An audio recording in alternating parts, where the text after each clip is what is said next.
গরমে দিনে শরীর ঠান্ডা রাখতে আর তৃপ্তি মেটাতে আজকে আমি বানিয়ে নিচ্ছি দুর্দান্ত টেস্টে একটা আম পান্নার রেসিপি। খুব সহজে এই আম পান্নার রেসিপিটা আপনারা বাড়িতে বানিয়ে নিতে পারবেন আর অনেক দিন পর্যন্ত স্টোরও করে রাখতে পারবেন। যখনই মন চাইবে ফ্রিজ থেকে বার করে আপনারা এই আম পান্নার শরবতটা কিন্তু করে নিতে পারবেন।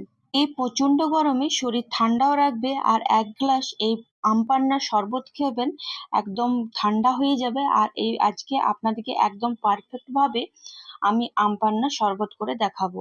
তার জন্য আমি এখানে দুটো আম নিয়ে নিয়েছি। আমটাকে ভালো করে ধুয়ে চোখা ছাড়িয়ে নেব। অনেকেই আছে চোখা সমেত কিন্তু সেদ্ধ করে, কিন্তু আমি এখানে প্রেসার কুকারে সেদ্ধ করব, তাই আর কিন্তু চোখা দিয়ে সেদ্ধ করব না। চোখা ছাড়িয়ে প্রেসার কুকারের মধ্যে দুটো আম অ্যাড করে দিলাম আর তার সাথে সামান্য একটু জল, খুব একটা বেশি জল অ্যাড করব না যেহেতু আমরা চোখাটা ছাড়িয়ে নিয়েছি। এরপর ওপর থেকে লবণ অ্যাড করে দেবো আর প্রেসার কুকারের ঢাকনা লাগিয়ে নেব। 3 থেকে 4টে সিটি দিয়ে নেব যতক্ষণ পর্যন্ত না আমটা খুব ভালো করে সেদ্ধ হয়ে যাচ্ছে আর একটু নরম হয়ে আসছে। এখানে আমার আমটা খুব ভালোভাবে সেদ্ধ হয়ে গেছে। হ্যাঁ, অবশ্যই প্রেসার কুকার ঠান্ডা হয়ে যাওয়ার পর আমি এই আমটাকে একটা পাত্রে ঢেলে নিলাম। আর যেহেতু আমাদের আমের চোখাটা আগে থেকে বাদ দিয়ে দিয়েছিলাম, তাই আর চোখাটা আলাদা করে ছাড়াতে হবে না। এভাবে এক এক করে আমের শাঁসগুলো আমরা বার করে নেব একটা চামচের সাহায্যে। খুব সহজে দেখবেন আপনারা এটা বার করে নিতে পারবেন। এখনো অনেকেই আছে যে আমটাকে পুড়িয়ে পরে তারপর শরবত তৈরি করে, কিন্তু গ্যাসে সেই আমটা ঠিকভাবে পোড়ে না। তাই আজকে আপনাদের সাথে প্রেসার কুকারে সেদ্ধ করে দেখাচ্ছি। আপনাদের যদি সম্ভব হয় তাহলে অবশ্যই চোখা সমেত আমটাকে পুড়িয়ে পরে তারপরে এই শরবতটা বানাবেন, দেখবেন আরো বেশি কিন্তু টেস্ট হয়। দেখুন, স্পুনে করে ছাড়াতে ছাড়াতে খুব ভালোভাবে ছেড়ে গেছে। এরপর যে আঠিটা থাকবে সেটা এখানে বাদ দিয়ে দেবো। আর এরপর একটা মিক্সি বাটির মধ্যে এক এক করে যে আমের শাঁসগুলো থাকবে সেটা এখানে আমি অ্যাড করে দেবো। এই গরমে ঠান্ডা সকলের খেতে মন করে। বাইরে থেকে আপনারা যদি বাড়ি আসেন তাহলে হট করে এই আম পান্নার শরবতটা কিন্তু বাড়িতেই বানিয়ে নিতে পারবেন খুব সহজে। এখানে আমি সব আমটাকে এখানে অ্যাড করে দিলাম। এরপর আমি এখানে সামান্য একটু বিট লবণ অ্যাড করব আর তার সাথে নর্মাল লবণ অ্যাড করে দেব।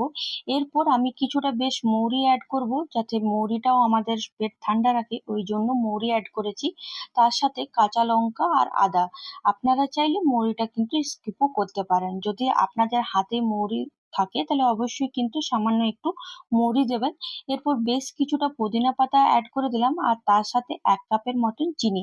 যেহেতু আমটা বেশ টক ছিল তাই আমি এখানে 1 কাপের মতন চিনি নিয়েছি। আপনাদের যদি আমটা কম টক থাকে তাহলে সেভাবে কিন্তু চিনিটাকে আপনাদেরকে দিতে হবে। সবকিছু ভালো করে দেওয়ার পর ভালো করে একটা মিহি ঘন পেস্ট তৈরি করে নেব। খুব সহজে দেখবেন মিহি করে ঘন পেস্ট তৈরি হয়ে যাচ্ছে। আর আপনাদের যদি মনে হয় যে না একটু জল লাগবে, তো সেই ক্ষেত্রে যে আমটা আপনারা সেদ্ধ করলেন সেই জলটা না ফেলে সেই জলটা কিন্তু ইউজ করতে পারেন। এরপর ভালো করে শরবতটা তৈরি করব তার আগে আমি কিছুটা একটু ডেকোরেশন করছি যাতে দেখতে একটু ভালো লাগে। এটা পুরোপুরি কিন্তু অপশনাল। তার জন্য একটা পাত্রে সামান্য একটু লবণ আর কাশ্মীরি রেড চিলি পাউডার নিয়েছি। একটা গ্লাসের মধ্যে লেমনটাকে চারিদিকে ঘুরিয়ে দেবো, তাহলে আমাদের এই জিনিসটা তৈরি হয়ে যাবে। এরপর শরবত তৈরি করার জন্য পুরোপুরি রেডি। তার জন্য একটা গ্লাসে আমি 2 চামচ, বড় চামচের 2 চামচ ভরে ভরে আমি এখানে আম পান্নাটা নিয়েছি। আর এটা খেতে এত দুর্দান্ত হয়েছে, বাড়িতে না বানালে একদমই বুঝতে পারবেন না। এরপর ওপর থেকে বেশ কিছুটা বরফ দিয়েছি, যেহেতু গরম, ঠান্ডা না হলে একদমই ভালো লাগবে না। এরপর একটা গ্লাসে আমি ওপর থেকে ভাজা মশলা অ্যাড করে দিলাম।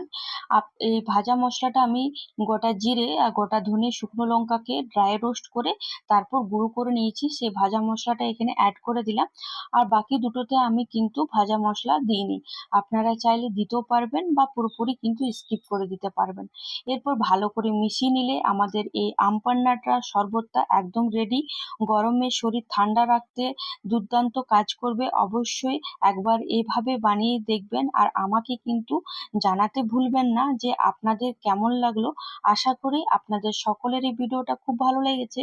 যদি ভালো লেগে থাকে তাহলে অবশ্যই একটা লাইক করবেন আর কমেন্ট করতে ভুলবেন না। উপর থেকে একটু পুদিনা পাতা অ্যাড করে দিলাম, আর বাকি যে মিশ্রণটা ছিল সেটা একটা আমি টিফিন বক্সের মধ্যে রেখে নেব।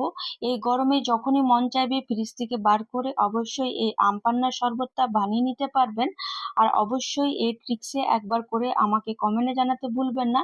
এইভাবেই পাশে থাকুন। অসংখ্য ধন্যবাদ। আবার একটা নতুন ভিডিওর সাথে দেখা হবে।